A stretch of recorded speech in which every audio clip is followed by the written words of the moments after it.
Hiram Aviv. El arte real. Hoy presenta el símbolo de la horizontal y la vertical.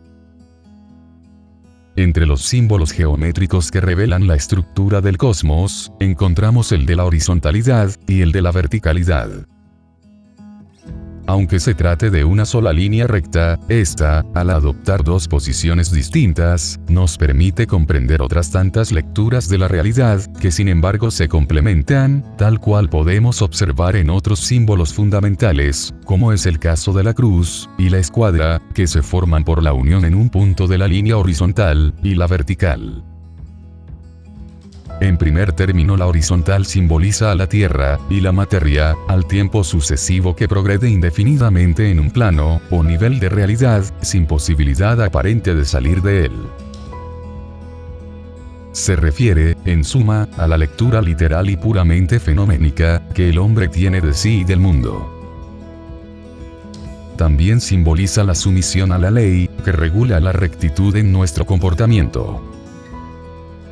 Esotéricamente, representa un estado de pasividad y quietud interior, que hace posible la receptividad de las influencias espirituales. Son precisamente esas influencias las que simboliza la vertical.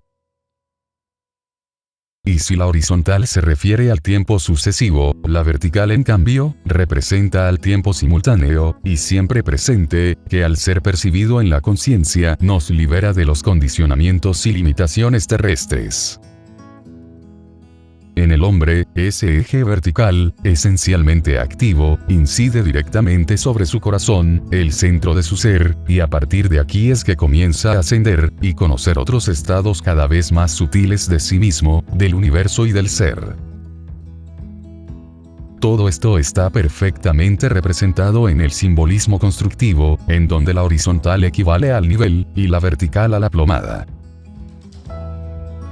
Así, la horizontal, la tierra, es el plano de base del templo, que el hombre recorre en sucesivas etapas hasta alcanzar el altar, o centro de ese plano, en el que se encuentra el punto de conexión con el eje vertical, el cual lo comunica directamente con la clave de bóveda, de la cúpula, el cielo, que representa el centro del ser total, más allá de la cual, se encuentran sus estados supraindividuales, y supracósmicos, en donde hallará su auténtica liberación y suprema identidad.